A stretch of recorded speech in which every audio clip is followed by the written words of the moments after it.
as a sequel to that, Paul O'Connell approached me just after I'd finished this work for the National Academy. Paul is the Deputy Administrator for the Cooperative State Research Service, yes, in charge of this area of work.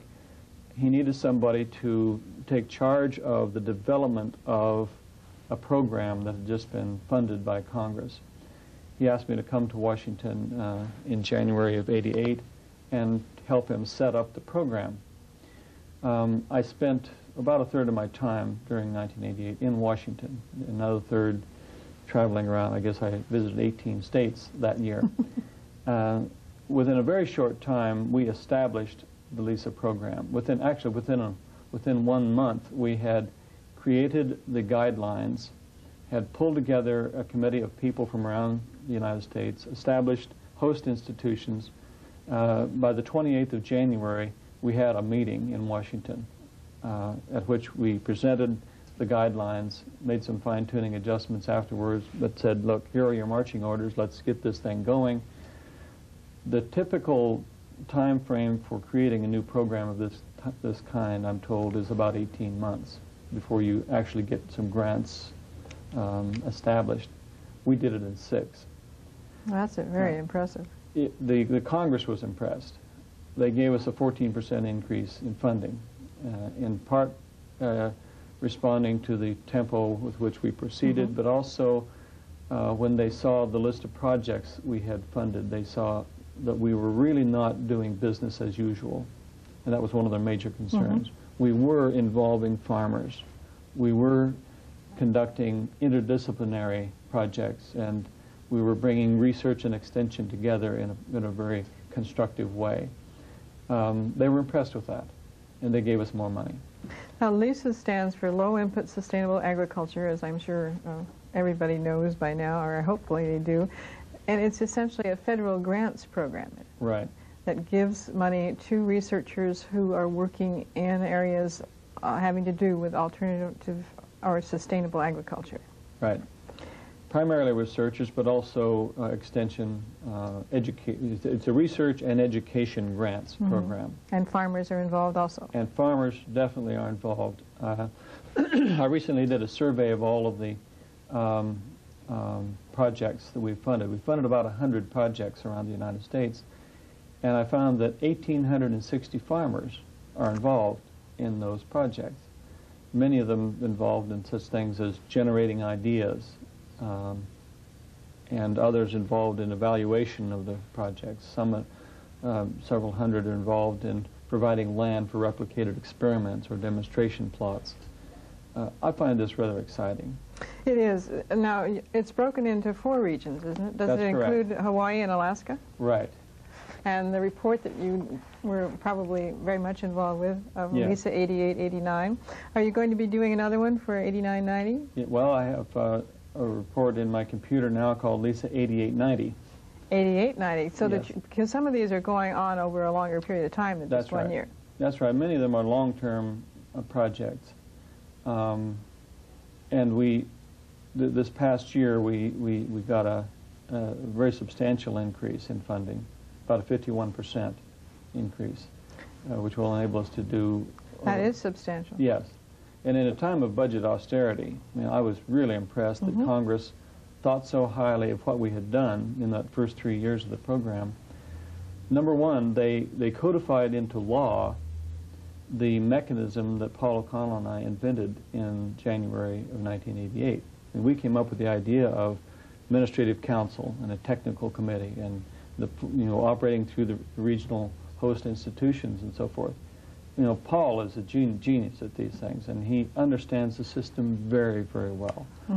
And working with Paul, I was able to help him, put it onto paper and to work through the details of it and get a mechanism that would really go.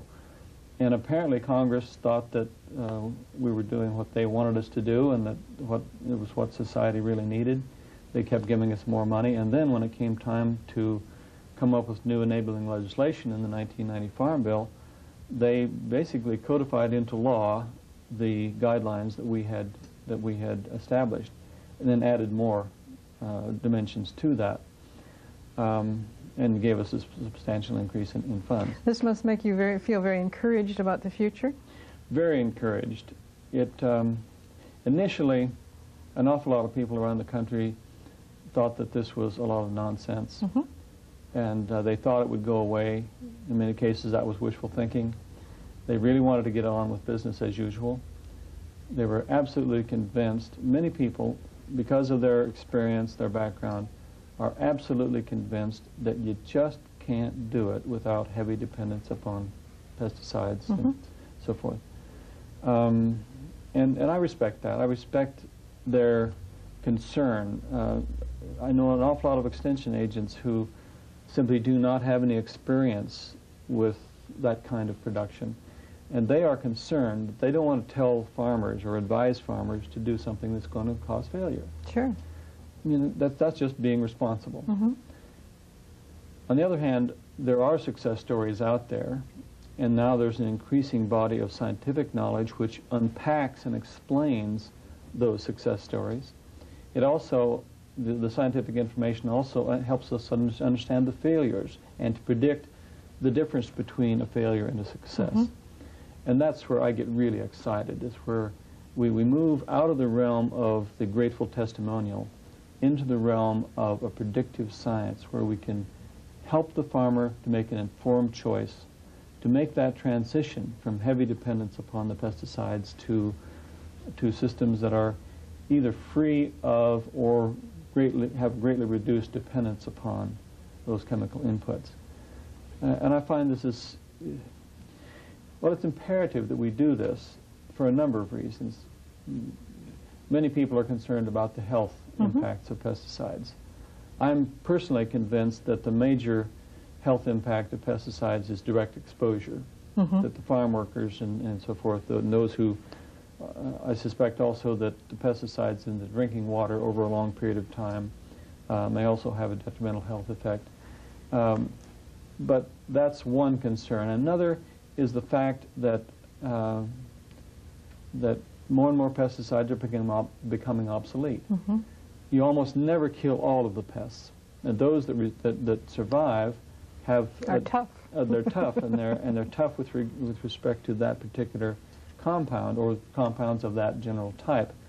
And so you have an astonishing increase in the number of pests and insects, mites, weeds that are simply resistant to the chemicals.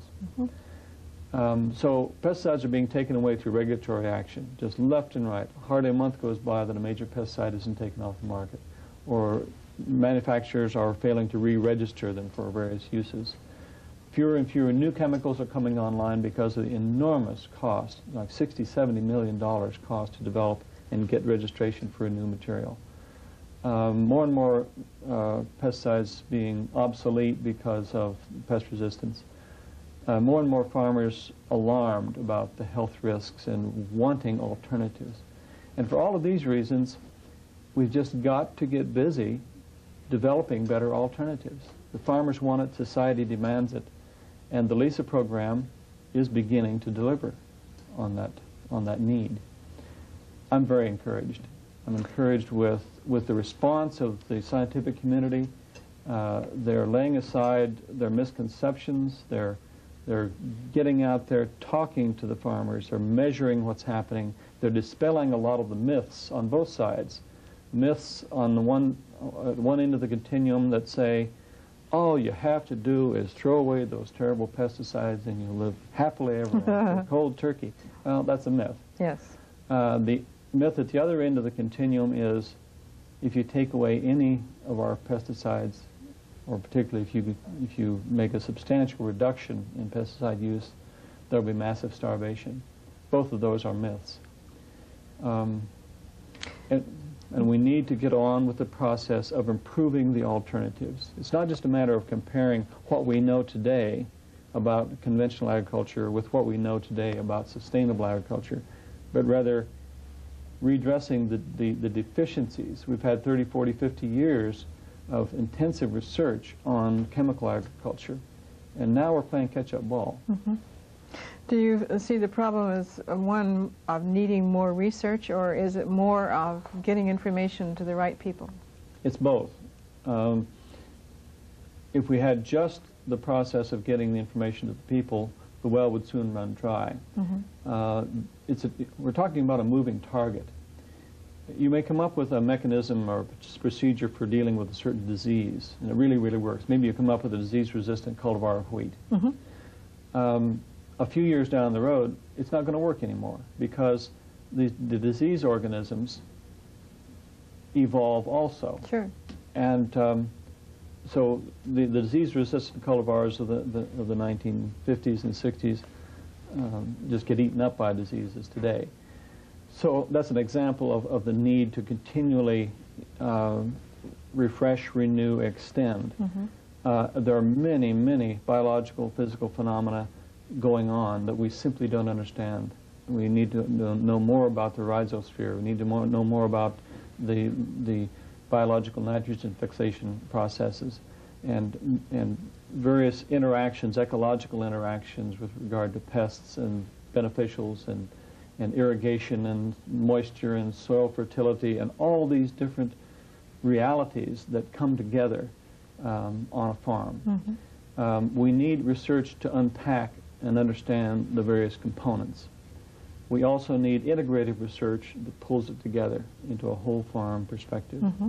We need research that unpacks the financial and ecological dimensions of alternative farming methods.